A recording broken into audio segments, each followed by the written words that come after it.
It is day 2 of Club Rush at the Southern and Dobson campus. Hello, MCC students. It is financial literacy. We would like to give a big shout out to the new Media Lab experience who helps us put this podcast together. And if you have a project that you're working on and you need some assistance or help or are interested in doing some kind of media for your project, you should check out new Media Lab experience. They have open lab hours and you can sign up to work on a project with them. They'd be happy to help.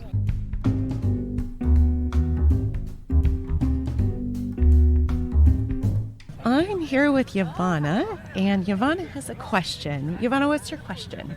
My question was, what is the 50-30-20 framework? The 50-30-20 framework is a way that you can set up budgeting. So what that says is, and it's just a framework, so it's not a rule, is that you look at how much income you get, let's say within a month, and then 50% of that income would be going towards your needs. So it's the things that you need day to day to survive, food, shelter, clothing, that kind of thing. And then 30% gets to go, 30% of that income goes to spending on things that bring you joy and make life enjoyable, right? Because we have to take care of ourselves, and right? Self-care, that's important. The best care. Yes. And then 20% goes towards savings. And savings isn't necessarily just putting it in the bank. Part of that 20% could be going towards investment accounts. It could go towards paying off debt, because paying off debt is a way of saving money. Or just putting it into a savings that you're using for an emergency fund or working towards a savings goal of yours. All right, so I have a question for you, if you don't mind me asking. Not at all. Speaking of goals, putting money towards goals, what is a financial goal of yours right now? One of my biggest financial goals is putting money away for me to be able to buy investment properties. And have you started on that goal, or is it something that you're planning to start in the near future? Planning to start in the near future. I mean, I've been saving money, but it's not enough to go towards what I need it for. Okay. So I use that money for, like you said, to pay off debt and just other things that I need it for. So then now I started right over again, but I know what to do now. Okay, So that's I fantastic. set up like a bank account that when I do put money into my savings, so that was one of the starts that I'm doing now. That's fantastic. And I like that you said, and I like that you said that you started, but then things happened and you kind of had to start all over again. And, everybody's personal finance journey is not a straight line, ever, right? But because you kind of had a plan, you were able to come back to that plan and start again. I hope you're proud of yourself. Yes, I am very proud of myself. Not only because, like you said, things in life happen, but I didn't let that discourage me or take me away from what I wanted. Knowledge is power. Yes. So the more you know, the powerful you'll get. I am currently sitting with Bella. Bella, you had a question for me. Hi, my question was, what is 50-30-20 framework? That's a great question. So the 50-30-20 framework is a way that is a framework you can use when you're budgeting to try to separate how you spend your money. So for instance, if when you get your income for the month, let's say it's $1,000, right? That would mean that 50% or $500 would go to your needs. So that's survival things: food, shelter, clothing, water, the things that you need for day-to-day life. 30% or of that $1,000, $300 would go towards things that you would purchase that bring you happiness. So self-care, right? And then 20 means 20%, which of $1,000 is $200, and that money would go towards savings. And savings is is a lot of different things. It could be putting the money in the bank as an emergency fund, right? So when those unexpected things happen, you have money to pull from. Or it could go towards paying off debt. Paying off debt is a form of savings. Or another option might be, it may be going into investment accounts. You're saving for your future. So the 50, 30, 20 is percents. 50% goes to needs, 30% goes to wants, self-care, and 20% goes to savings. Okay. Thank you. I am now here with Fook, and he has a question for me. Yes. So what is your best financial tip or trick? Because mine is like, you save money, then you invest it. That's all I have to go off of. Okay. I would say that my best financial tip would be to track your expenses or have a budget, because that is the foundation for most personal finance skills. With the invest related to your trick with investing or making sure that you're saving, oftentimes the question is, well, how much do I have to save, and how much can I save, let's say, per month? If you're tracking your expenses and know what your income is and what the difference is, that allows you to know how much you can save per month, and then how long it'll take you to work towards a savings goal. And if you're investing for retirement, looking at what do you spend in a year, and then that helps you realize how much will you need in retirement to live the life that you want to live. I am now here with Ethan, and Ethan has a question for me. So my question is, when should a person start investing for retirement, and what does that kind of look like once you put the money into that account? Okay, so the answer to when should I start investing? The simple answer to that is as soon as possible. The younger you are, the more your contributions, it has more time to grow, and in the long term, you'll end up with more money sitting in that account. So, do you have any investments right now? Yeah, I do. I have like an automated investing account through my bank. Okay, all right. And do you know is it a Roth IRA? Yeah, it is. Nice. Yeah. So with a Roth IRA, you have to have earned income, and since it's a Roth, you're getting your paycheck. That money has already been taxed, and then you're making contributions. So it's money that you have that you're sending into that account each month. And at the end, when you start withdrawing from that Roth IRA, you won't be taxed again. So, which is very beneficial to you. So, because we don't know what the taxes will be in the future.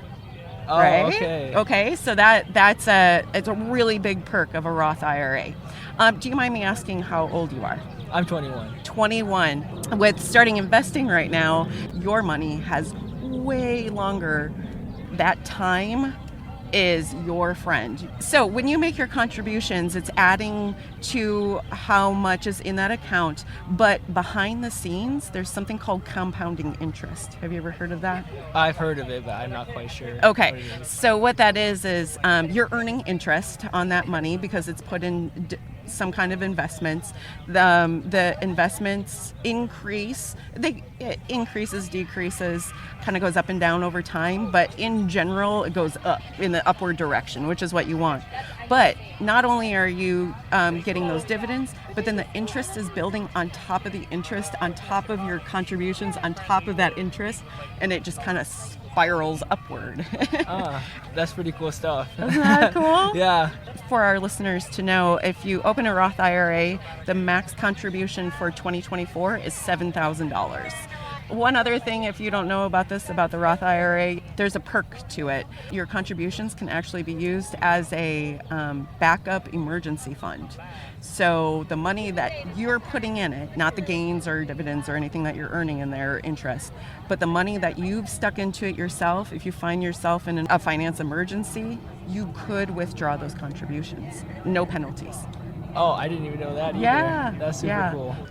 I am now here with Kiasi, and I have a question for her. It is, what is a financial goal of yours right now? Thank you, Tara. A financial goal of mine is financial independence. I want to save up for a house and also save up for a specific type of house. I want to do the new generational house. That way I could help my siblings as they become young adults and bring in extra income as well. And also if they ever leave the nest, so to speak, they could have a place to live while they're in college, or they go off, or I could use it for just extra finances. Another financial goal of mine is to save up at least $100,000 in the next 2 years, and use that as I do that while finishing my education while in college. Nice. And then, so do you have a plan for saving that amount of money in the next couple of years? Right now here at Mesa Community College, I'm working on an associate's in computer science, but I'm also building projects, building a portfolio, and kind of just getting outside in networking and technical events and things like that, so that I will have a good resume and some confidence to ask for a good salary and show up on the job. And I'm hoping I could get one within the next 2 years. Out here in Arizona, there's so many data centers popping up, so those skills are going to be very necessary. So keeping an eye on what's going on in the tech industry. Welcome back, everybody, and we're here with... I'm Kaylee, and I am a business major, and I work full-time and school full-time, like to work out, like Chipotle, and yeah, that's me. And how's school going so far? School's going good. It's going good. I like school because I realize I don't know everything, and I like to finance my own money. Do you have any tips or tricks for students to save on money? Well, I've always been told not to spend more than I make, and every month, at the end of the month, I'll review my bank statements, and I'll see where I spent the most on, and I have different categories. So I set up a budget on the beginning of the month on different categories, and at the end of the month I review if I followed that. I think that helps me just stay organized and accountable. And do you have it like in an Excel or like in a piece of sheet, or do you just like review it? I have a green journal because that relates to money. So it's green journal. I'm gonna save some money, so I did it in a green journal. That's cool. And when did you start doing this? I started doing it ever since I was like 18, and then I fell off a little bit, but I restarted about like 6 months ago. And do you mind if I ask why did you start it? I believe because my parents were never good with their finances, and I was never taught financial literacy. So for myself, I took it upon myself to be financially literate or accountable to my own expenses. I am here with Sarah, and Sarah has a question for me. What is your best financial tip or trick? Oh, my best financial tip is that everybody should be tracking their expenses, like how much money they spend versus how much money they're bringing in or what their income is, and to be sure that your expenses are less than what you bring in, or at least even to, so that you're not overspending. Budgeting or tracking expenses is the foundation of almost all financial literacy skills. That's actually really great. I definitely need to do that. And I have a question for you, if you don't mind. Yes, please. Okay, my question is, what is the best purchase you've ever made? The best purchase I've ever made is my car, definitely. Ooh, and why your car? What made that the best purchase? It made it the best purchase because I bought it specifically back in 2020 when cars were so expensive, and I just knew I didn't want to go to a dealership because I feel like they're such scams. They're always trying to upsell you, and they just have crazy, insane interest rates. And my car, because it's so much older, it's 2006, it was only $2,000 at the time. Wow. Which, it was a saving grace for me. And I think it's because, like, on the outside, it looks junky. It's like the paint's chipping, there's cracks and, like, bumps and stuff. Yeah. But it drives so great, and I've made it to 351,000 miles. Wow. And it's still going, so that's definitely the best, like, investment purchase I made. So it gets you from point A to point B and back, right? It does its job for you. It does. That's fantastic. Well, Sarah, thank you for sharing all that. Thank you for having me. All right, everybody. Now we're here with Anthony, and Anthony has a question. What is the best way to invest my money? So, are you currently working right now? Yes. And part-time or full-time? Part-time. All right. So, with part-time work, something that you could do is open something called a Roth IRA. Have you heard of that before? Yes. Do you know any benefits to a Roth IRA? Yeah, I know it's good for long-term investing. Okay. So a Roth IRA has a couple of different perks. First of all, being young and starting young investing gives it lots of time to grow. And with investing, that's the key, is the time. The compound interest then can grow and grow and grow. Then also with a Roth IRA, you are taking money that's already been taxed, putting it into that account with the investments that you choose within that account. And then when you become of 59 and a half or older and you withdraw that money, you will not pay taxes on that money again. One side perk of a Roth IRA is that if you were to have a financial emergency, your contributions, so the money that you put into it, you can withdraw at any time without penalty. So it's often mentioned by financial experts that a good starting place is to start with a Roth IRA. Wow, that sounds like a great way to invest my money for retirement. Welcome back, everybody, and we're here with Enrique. Hi guys, my name is Enrique Balvastro. I'm an amateur boxer studying at MCC for sports business, and my goal is to hopefully get an associate's and maybe a bachelor's in sports business so I can maybe be involved in the world of boxing alongside fighting as well. So how do you manage your money when it comes to boxing? So you said it is pretty pricey. It can be. So my current gym is only about $90 a month, so that's not too big of an expense.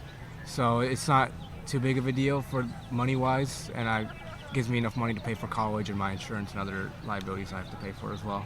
Do you have any tips or tricks for them to save on money, whether that be in school or out of school? Whenever you get paid or you obtain money, set aside some of it for whatever you need, whether it be bills, emergency rations, or just if an occasion happens, just have some spare money. Even if it's just $40-50, that can help in the long run. It's something I definitely need to work on myself, but money managing can be a very difficult task. It can be very hard, but if you can weed out maybe some stuff you don't need, like maybe instead of... The key to success, in my opinion, is repetition. If you repeat it, you'll eventually get good at it. Hello, everybody. We're here with Rafkim. Would you like to introduce yourself to the students? Okay, so my name is Rifki Ibrahim. I'm from Indonesia, and now I'm studying early childhood education. So, what is the question you have for me? Yeah, honestly, because I'm a man, and in my country, this obligation for men for like preparing financial for having family. But now I'm student and I have no idea what should I do for like preparing financial for my family in the future. What should I do? How much money that I must save every month? Yeah, and how I like spend my money like wisely.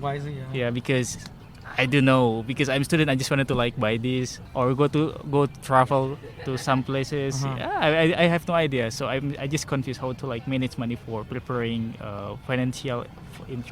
So the first thing to get situated with financial literacy or personal finance is to create a budget. In order to do that, you have to allocate all your income for a month, right? Okay. So however much money you make for a month, you do that, and then you calculate your expenses, of course, right? Once you calculate that, you subtract those two together, and you have your remaining amount. If it's positive, it's good. You have some money to save, right? If it's zero, that means you have to adjust a bit stuff, like you have to keep the expenses less than how much you make in a month. And if it's negative, you have to either make more money or you have to like really cut down on your expense, right? Let's say that probably I have like $1,000 per month, so... How much do you spend in a month? It's not much, probably only like 200. So then we have $1,000 a month of your income, and then we have $200 of expenses. So we subtract those two, and you have $800 remaining. So then you allocate that to the proportions, which is you can either put it to savings, or you could put it into an emergency fund, or you could put it into like if you have debt, you can pay it off for debt, or save it for future expenses like that. That's what you could do. Okay, I got it. Like a 50-30-20 budgeting, which is like you do 50% goes to important bills, expenses, right? 30% goes to wants, and then 20% goes into savings. So for instance, like $1,000, like you said, right? Yeah. 50% of 1,000 is 500, so 500 go to bills, expenses, stuff like that, the like necessities, right? And then 30%, which is $300, which will go to like whatever you want, like you could buy. And then 20% will go into savings, which is $200, which you put into a bank account. You know? Oh, okay. Okay. It's really interesting because sometimes that even though that we have like making plan or like making proportion about our budgeting, but sometimes it doesn't work. Yeah, because like, you know, unexpected expenses, stuff like that, you're just Yeah. like, oh, I didn't calculate for that, and it happens, you know, and that's why you could readjust your budget. So I do have a question for you. What Do is you have that? any tips or tricks for students to save on money? Yeah, actually, my strategy is like I must know where is my need, where is my desire.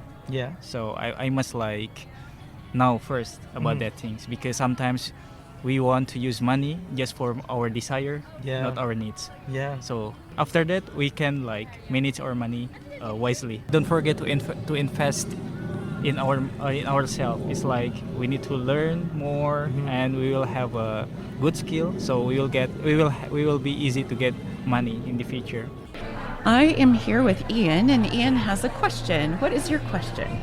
I was wondering, what is the 50-30-20 framework? The 50-30-20 framework is a way that you can set up your budget. So what those numbers mean is you have your income. You know what your income is for the month. 50% of that would go to your needs. So survival, food, water, shelter, transportation, those kinds of things that you need for day to day. In the 30 means 30% of that monthly income goes to things that you want. It keeps life interesting, enjoyable, so you get to spend it on whatever brings you joy. And then 20% says that the 20% of your income for the month should go towards savings. And savings is a few different things. If you had debt, you could be putting that 20% towards paying off the debt, or putting the 20% into an investment account, or into a savings account, or or into an emergency fund. So a savings for those unexpected expenses. I am here now with Sebastian, and I have a question for you. What is the best purchase you ever made? Recently, I bought a pair of shoes that were on sale, and they're heels, and they're Steve Madden, and they're really comfortable to walk in. That's fantastic. I wore them to a wedding, and I was standing a lot, and my feet didn't hurt after. So I think that's my best recent purchase. That's great. And do you have any questions?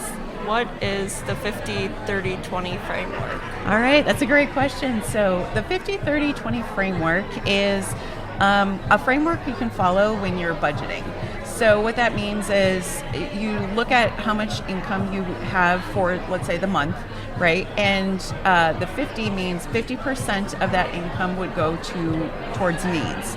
And so day-to-day survival things, right? And the 30% of that monthly income would go towards purchasing things that bring you joy, self-care, basically.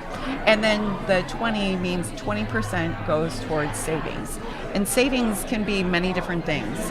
Paying off debt, savings for an emergency fund, so those unexpected expenses that seem to always come up, right? Savings towards a future goal that you have, whether it be retirement, or investing, or if you want to buy another pair of heels and maybe they're not on sale at the time, you could put that 20% towards saving in order to buy them.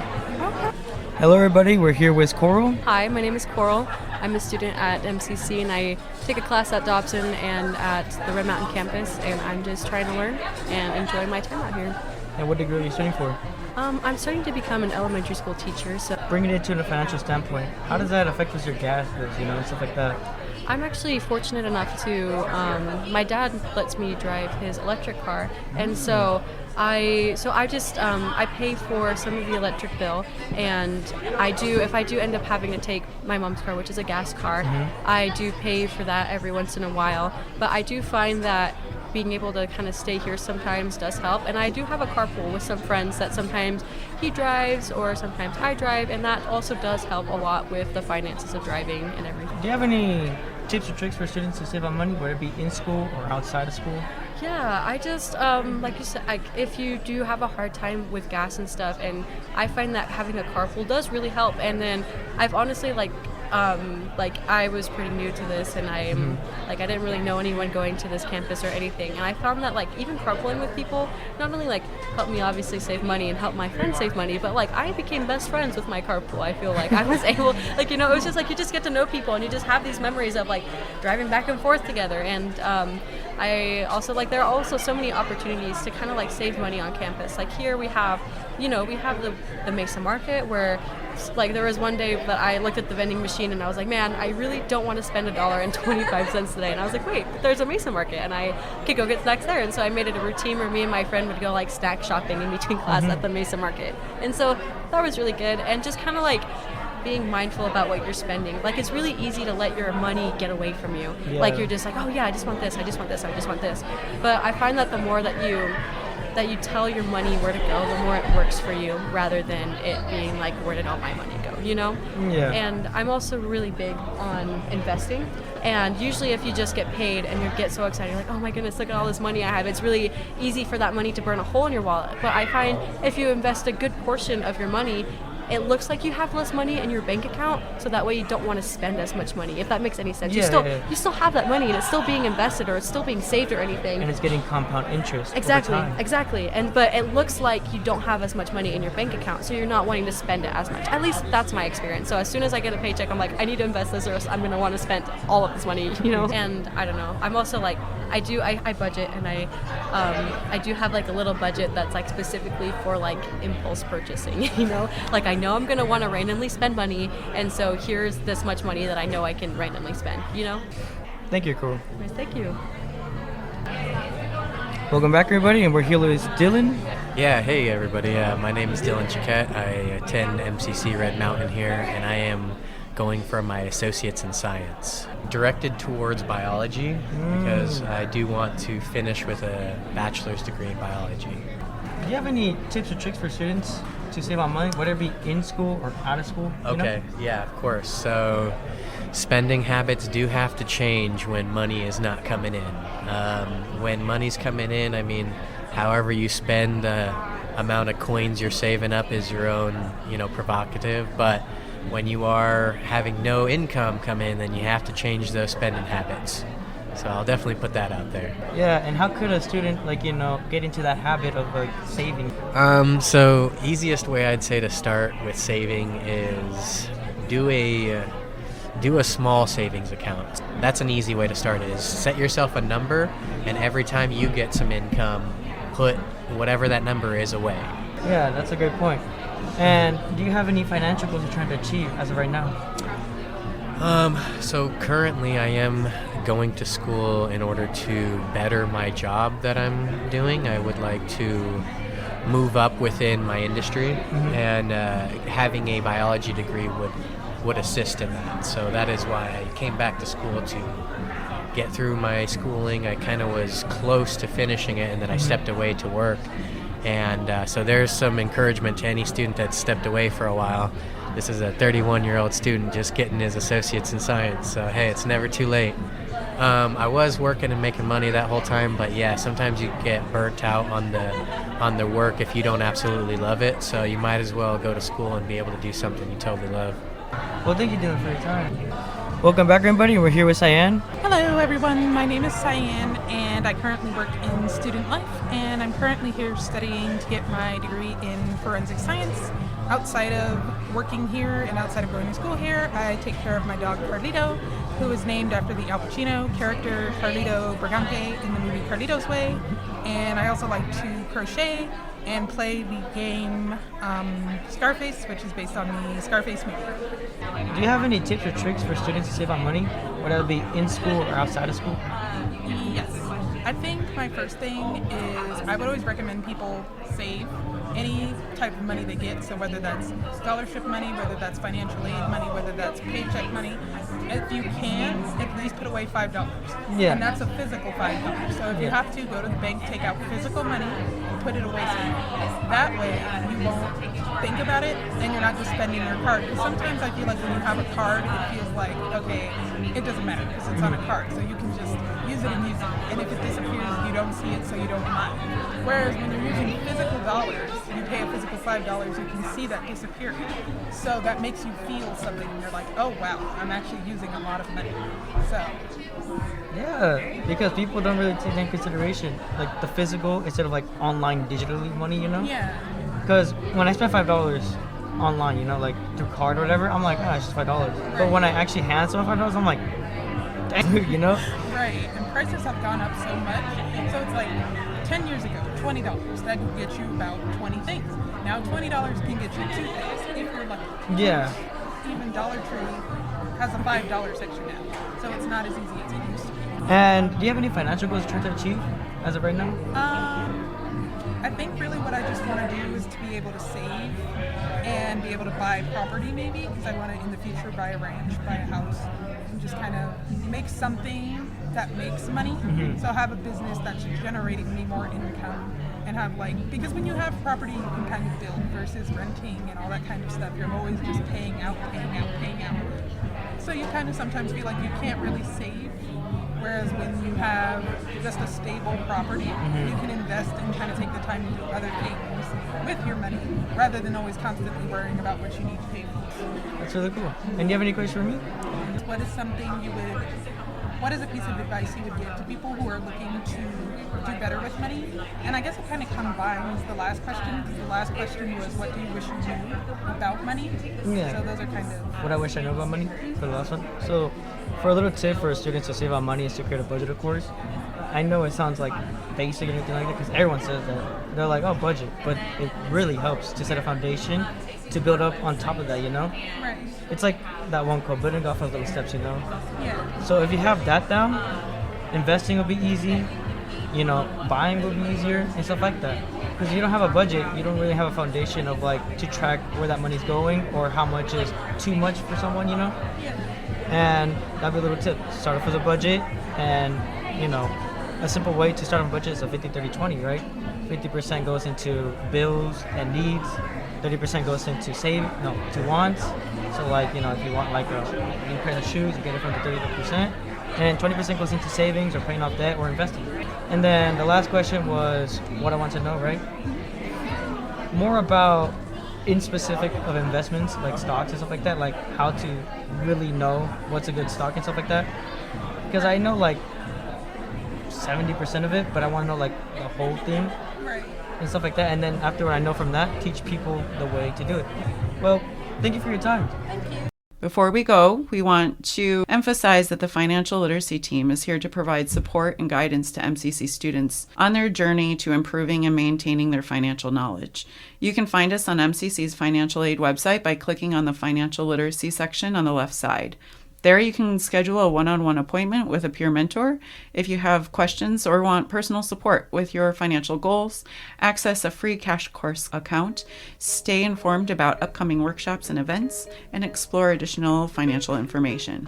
Remember, financial literacy is key to achieving your goals, and we're here to provide you with the knowledge, resources, and tools you need.